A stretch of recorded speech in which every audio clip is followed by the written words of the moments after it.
Dobro jutro, mislim res dobro jutro.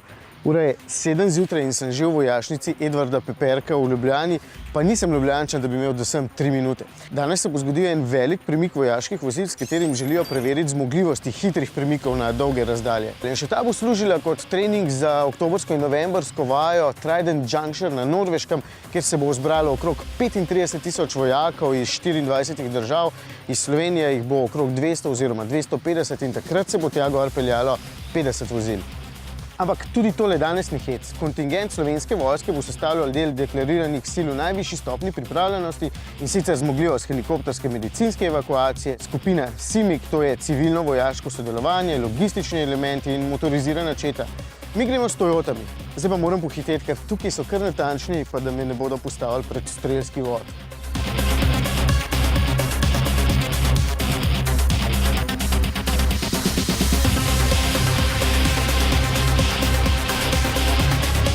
Jaz gre kar svojo Toyoto, s Hiluxom, če ima že 50 let. A ni hud, no?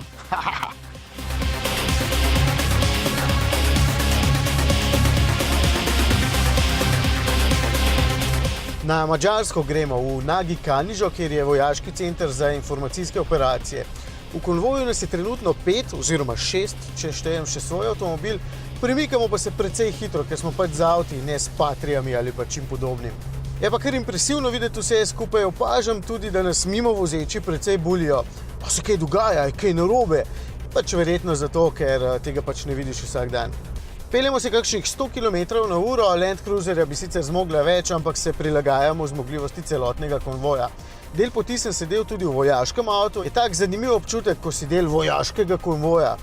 Land Cruiserja sem celo vozil v vojašnici po njihovem poligonu za formiranje. Velika čast, čeprav naloga ni bila posebej zahtevna.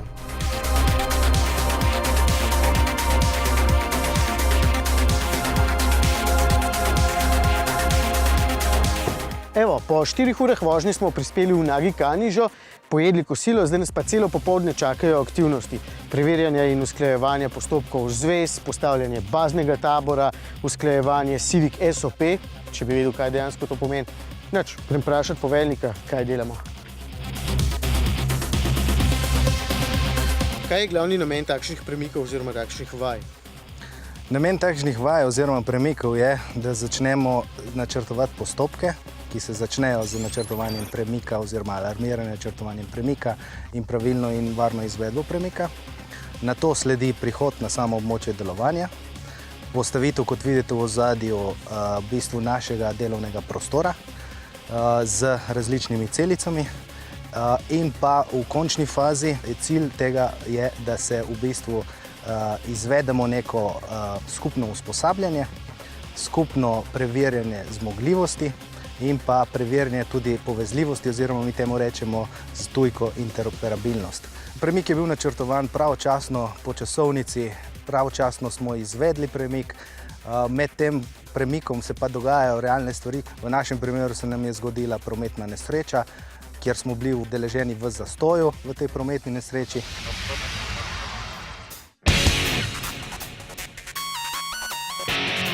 Pa še Hilux s tem vojaškim strojem, ne? Sploh takšen, s temi agresivnimi nalepkami in s temi hudimi gumami.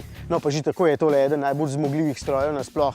Na svoje pleče lahko naroži tono tovora s 4-kolesnim pogonom, reduktorjem in zaporo diferenciala pa pleza kot kakšna koza.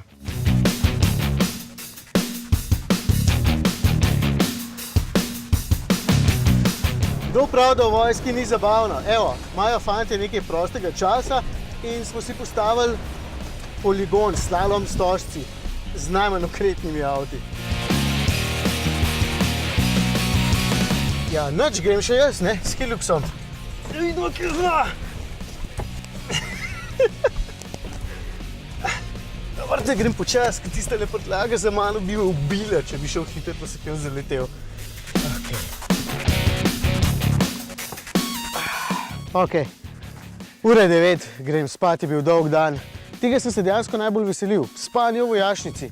Čeprav po drugi strani me vseeno malo skrbi, ker slišim, da začetnikom zganjajo najrazličnejše finte. Jaz pa niti začetnik nisem. Še enkrat dobro jutro. Evo, jaz sem še v enem kosu.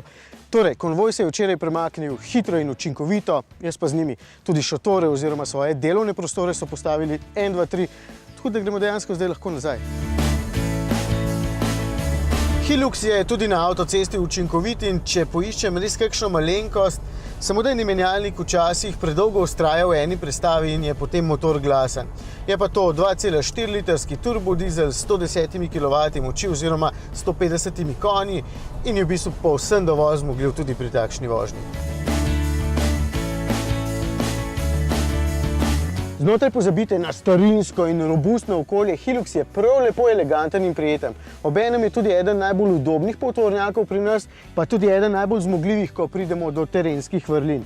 Se vidi, da ga Toyota izdeluje že 50 let in imajo precej izkušenj. No, takšen z bogato opremo Executive stane dobrih 40 000.